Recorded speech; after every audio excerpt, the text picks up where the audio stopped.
everybody. Welcome to Acting from All Angles. This is the Facebook Live for Actors in Action. And today we have a super amazing, fun session we're going to do. We're going to be talking to Amy Arburn, one of my acting students who is in LA now, and she just booked a pilot. So we're going to ask her a few questions. And we are trying to bring her on live here. We may have a few technical difficulties.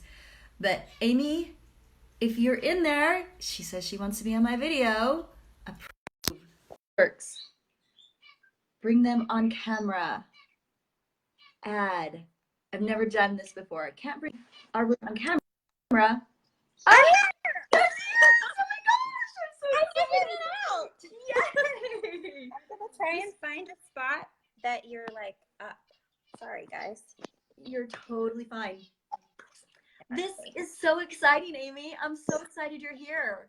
So I've got my little pop socket. Okay. This Awesome. is kind of a weird angle, but we're just gonna go with it. No, it's perfect. You look awesome. So I'm so excited about this. Yay! Me too. So great. So people too that are watching, if you want to ask Amy a question, you can just put it in the comments and I will totally, she'll answer. She said she would answer anything you asked her, with reason. So, yeah. So it's as best exciting. I can. I don't know everything, but I know she doesn't know everything, but she knows a lot. So just to go back to what this Facebook Live is about. So these are the ABCEFs of acting, and this is determination, what we're talking about now, because Amy's been a very determined young lady, and she's been in LA for just over a year now. Is that correct? Right? September of 2017 is when I got here. Okay, cool. And she worked with me for a couple of years in class, and she just really grew. And I pulled her aside one day and said, Amy, I have a plan for you.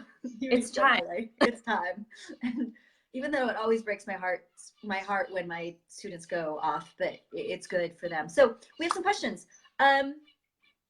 So we just want you to tell us a little bit what the process was of getting this opportunity to audition for a pilot. How did that happen? What did you have to do? Sure. Well, I was able to get into the room because of my manager. So my manager is who knows the casting director, has the relationship with the casting director. I think it's important to note for anyone watching out there who's like, this can't happen if you don't have an agent. I don't have a theatrical agent yet, so you can do it. You can get in the room without an agent, and a manager is great that way. So a lot of the auditions, this one was particularly rare because it was in person, and a lot of stuff happening nowadays is tapes. So this was an exciting opportunity in itself because I was actually going to be in the room with the casting director and reading. So yeah, and I've been with my manager for not even a year. Like we're approaching a year. March, it will be a year. So it's taken a while to get to this opportunity, but I'm very grateful for it. That's great. Can you tell us how you got the manager? Because a lot of people go to LA and they're like, I don't even know how to get an agent. I don't know how to get a manager. What was your process with that? Sure. So I got an IMDb Pro account, which is, I think it's like $90, $100 for the year. And it's absolutely worth it for just this reason. If you're looking for well, you should have one anyways if you're an actor, but especially if you're looking for an agent or manager, because there's a side of the site that lists all accredited, I guess, agents and managers. So I just looked up those lists. I started with agents. I got a couple of bites, sent in materials and didn't hear back, but then I moved on to managers, and I submitted my reel, my headshot, my resume, and just every day I committed to myself that I was going to send 3 out. So I just had a form email, and then I would customize it a little bit based on the agency or management company. And I just sent for a couple of months. And then someone bit. My managers are Artwork Entertainment, and they called me in and interviewed me and just had a really nice conversation. And it felt right. So that's how it happened. Great. That's wonderful. And they're getting you out to auditions, and that's really the bottom line. It doesn't really matter. You could be with a huge agent. You could be with UTA or, William Morris Endeavor or whatever. But if they're not getting you out, it doesn't matter. So you can get somebody who can send you out. That's awesome. Cool. Mm-hmm. Okay. So talk to me a little bit about how you prepared for the audition. We're just going to go blow by blow with this. So what did you do to prepare? Well, it's a smaller part. I only had 2 lines, and sometimes that's almost more overwhelming when it's a smaller thing, because it's like, how can I bring something to the table and feel prepared when you're just preparing a couple of lines. But I did what we did in class. I broke down the script, found the beats, found my verbs. I also created a backstory for myself. I think that that's really important. I was playing a restaurant hostess, so I was like, how long have I worked at this place? What's my relationship with my coworkers?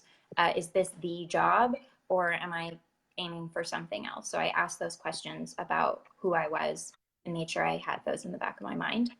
And I think more importantly, I asked those questions about the other people in the room. Also, worth noting is they send you at least my manager does, the entire script. So I got the entire script for the pilot episode. So I read all of that. Just wanted to be able to place my little scene within the context of the episode and the story. So I got to know the characters that I was in the scene with through that process a little better, and was able to place them within my life as my character. So I asked, who are they to me? What kind of relationship do I have with them? Do I know them well? Am I afraid of them? Do I admire them? I just really made sure that I had very detailed stories for every character, and not just my character in my head. Because then you can develop that internal narrative, I think, and just carry that with you while you're acting. That's great. Awesome. So tell us about what the audition was like. Like, where did you go? When you walked in?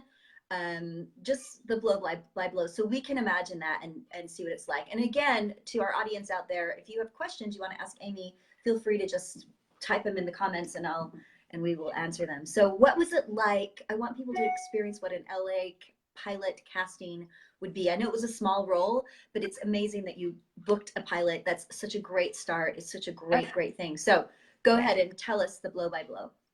Okay, well, I was in West Hollywood, as a lot of them are.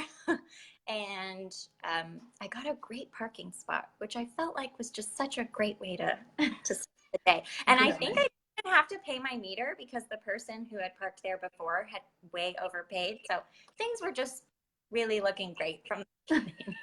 I walked in, it was a smaller office, a lot like if any of you auditioned for Jeff Johnson in Utah. It was a lot like Jeff's. There's a little lobby area. There were like 4 other girls waiting at the time, but I'm sure they went on for much longer than that and had lots of people. Once I waited for like 20 minutes-ish, and then once I got in the room, the casting director was so friendly, which was, she asked me where I was from and kind of broke the ice a little bit, which I thought was really great, because then once we did dive into the material, I just felt comfortable and safe and able to really play and show them what I could do. So not every casting office is like that, but I felt really grateful for her and the energy that she brought forward, because it made me feel like I could do my best. And I got 3 takes. One of them, she said at the end, she was like, just do one for you. I'm like, okay, great. And then I said, thank you very much. And I left. And I definitely didn't feel like nailed it, totally booked that role. I think it's really hard to judge your own performance, at least for me. But I didn't feel like it went terrible. So I found that to be a success in itself. And then I pride myself on being able to just kind of let it go after it's over. But the experience itself was pretty great. Cool. That's awesome. So it was good omens, the parking and everything. You should have known. Yeah. You should have known. You're like, I'm going to book this.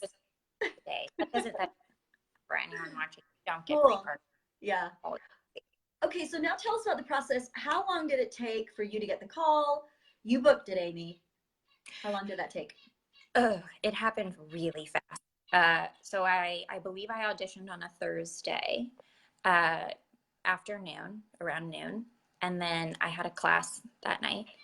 And as I was walking into class, or I think I was already in class because I didn't answer the call, but I saw I had missed a call from my manager. And then they texted me and said, Amy, great job today.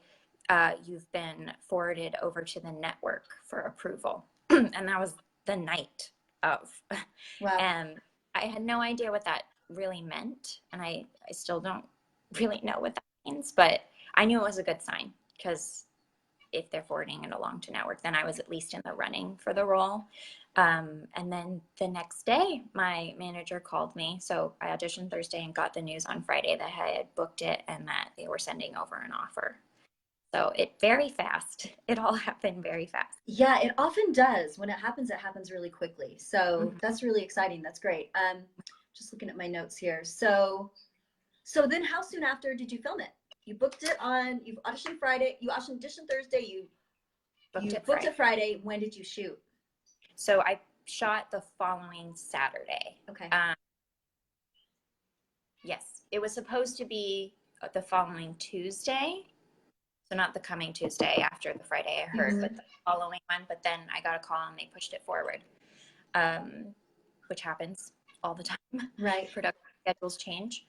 And then I had a fitting the Thursday before.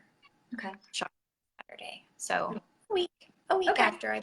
So see how fast it can happen. It can happen. It will happen generally. Sometimes it can happen slowly. It just depends, but it can happen really fastly. Okay, so can you tell us, for the people that are here watching that maybe don't really know any of this, pretty newbies, what does it mean that you got a pilot, and what happens next? Those are great questions. I can't say I have all of the answers or know exactly how the process works because this is my first pilot. But from my understanding and just kind of asking questions on set, we filmed this one episode. It's I actually don't know if I can say that. You probably can't talk about what it is, and you don't have to, but basically the network will look at what was produced and decide from there if they want to green light more episodes. I think it would be 12.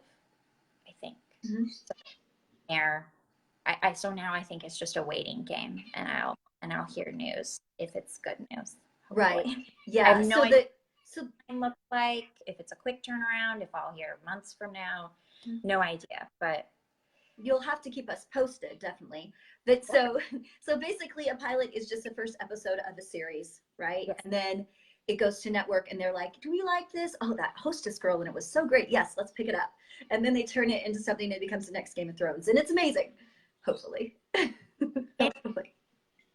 Really like shoot for the stars. Shoot for the stars, why not? Okay, cool. Some people ask me about SAG. I just have a couple more questions, but about a SAG card. Sure. And you got your SAG card doing this show, so which is awesome. But you were SAG eligible before, weren't you? I was a month at that point. So you could have just joined at any time. So you were a must join. So when you got this job, you had to join. So tell me about, because I always tell my students, if you go to LA, you need to be SAG. But you were SAG, non-SAG for a whole year. So tell me about that, which I was surprised, and you auditioned a ton for lots of, so just tell us a little bit the pros and cons in being SAG. Well, I think in the film and television world, being SAG, I mean, I was not a member when I auditioned for this part, so it's not, you don't have to be SAG to get those kinds of rooms. I think it's beneficial for you to say you're eligible so that, you know, if we did want to hire her, she could just pay the dues and hop right in. I think the real difference maker is in the commercial world. Is that if we talk about that? Absolutely. I totally want you to talk about commercials. Yeah. Okay. So in the commercial world, it's definitely a hot topic right now.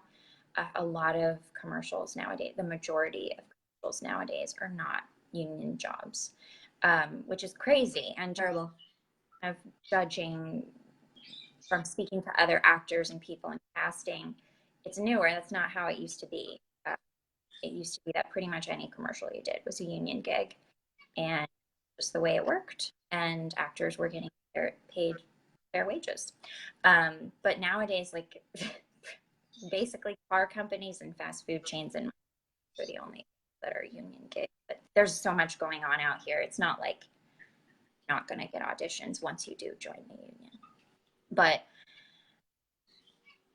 I mean, like you said, I wasn't a member my first year. I did book non-union jobs, and that's sometimes what you have to do to sort of jumpstart your career, to pay the bills, to whatever.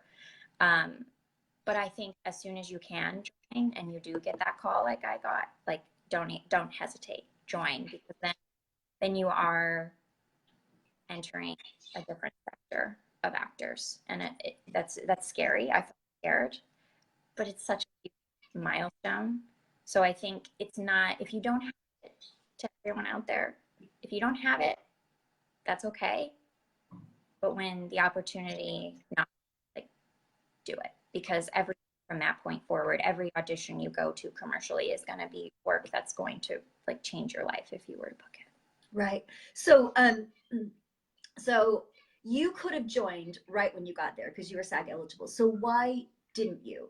Because you wanted to be able to audition for non-union stuff and build up your reel, or what was the thinking with that? Just curious. I wanted to be able to audition for non-union stuff, and honestly, I'm really grateful for that opportunity. I got a lot of repetitions in because there is more non-union work out there. I got a lot of auditioning that way. So I'm grateful for that.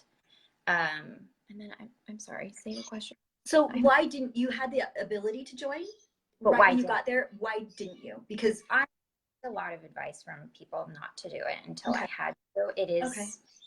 expensive to Yes. join. You do start paying them a portion of what you make. Right. So if we're doing SAG gigs, then you'd be paying them. So I just received advice from actors and fellow actors not to join until I absolutely had to. I don't. Okay. That's great. That's really good advice because I always tell my actors, join. You know, get out there and join. They won't take you seriously. And you know, it sounds like maybe the better information is if you're not SAG yet, but you really need to be probably SAG eligible when you get out there, and it's your first opportunity to join, then join. Exactly. But not till then. I don't think not having your SAG card is a deal breaker in any sense. I would be more focused on getting credits on your resume that are gonna show them, because I think that's very common that actors join until they have to. They just want to see you've worked, you've been on a set, you're going to be professional, you know what's required of you. So that would be right. Don't focus so much on your union status. Focus on building up that resume so that they know, regardless of your union status, the person knows what it's like to work. Right. That's awesome. Cool. Yeah. Cool. Thanks for that. I'm going to pass that advice on. I think that's really, really smart. Just a couple more things. We're going way over our 10-minute limit today, but I don't care. We've got Amy here and I want to just ask her everything we can. Again, if anybody's out there that wants to ask Amy questions, just type them in the comments and we will answer them.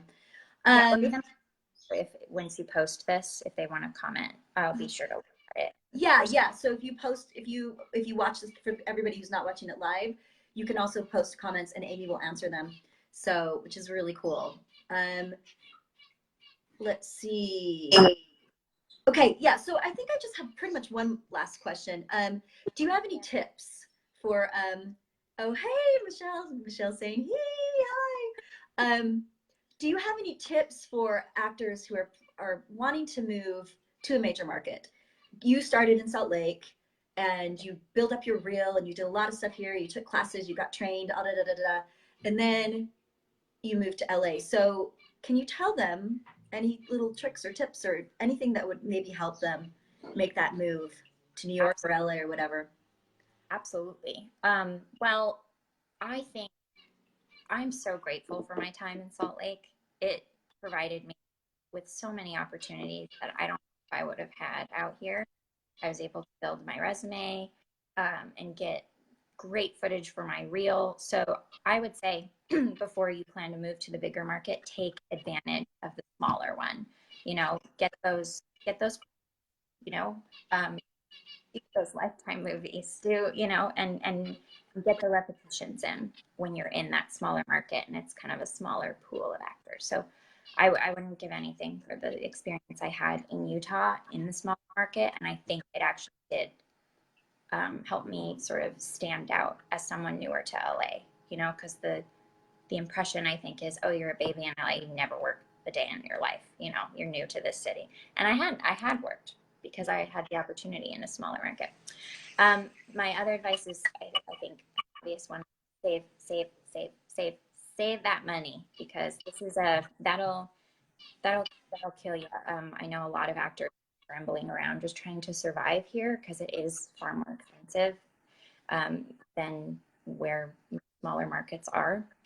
If you can, while you're still, before you make the move, if you can sort of lay the groundwork for flexible work that you can do remotely from your apartment, or something that will just allow you to really focus your days on the craft and being available to audition and take classes.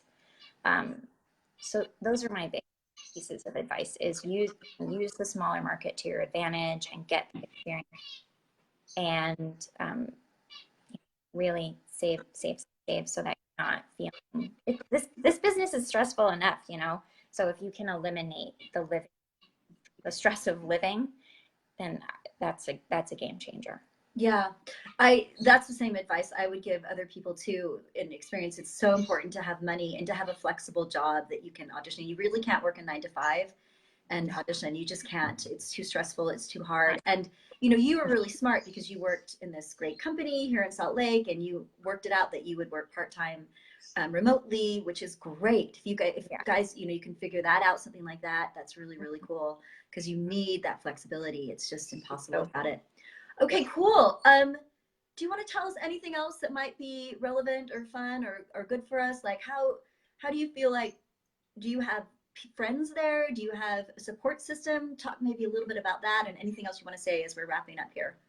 I do. I think I have, considering I've only been here, I think I have an incredible support group. I'm lucky enough to have one of my mom's oldest, closest friends lives here.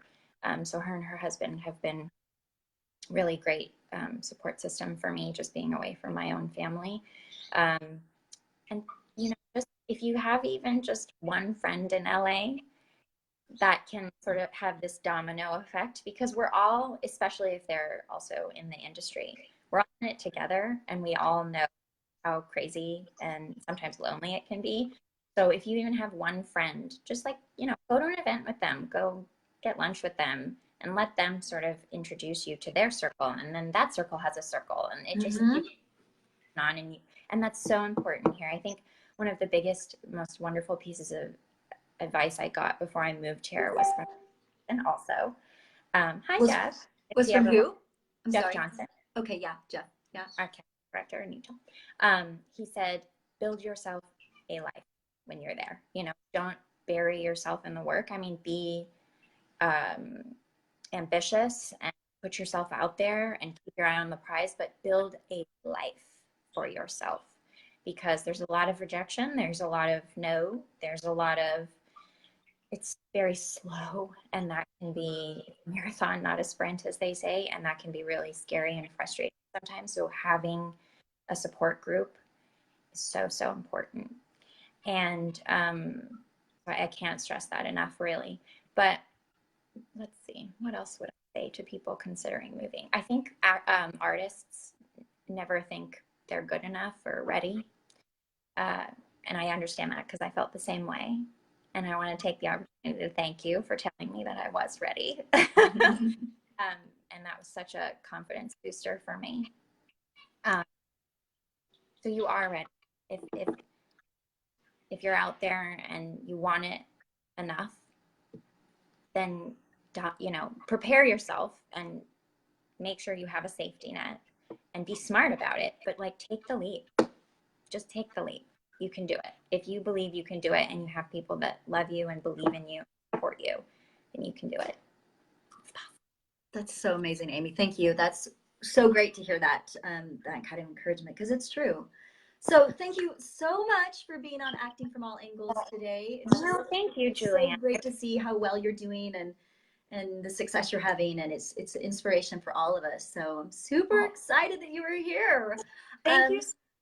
Yeah, I just want to check in with everybody else. So next week we are going to be talking about emotional fitness, because that's DE. Yes, it's very important part of acting. And actually what we're going to be talking about is, this was a request, help, my kid wants to be an actor. What do I do? How to deal with that. And I have a lot of great things to say about that. So that's a very emotional, and it's going to be kind of emotional fitness and a little bit of business as well. But so tune in for that. Amy, thank you again. You are so great. Love you so much. I love you. Let's dance it out. Want to dance? Dance. Woo! everybody.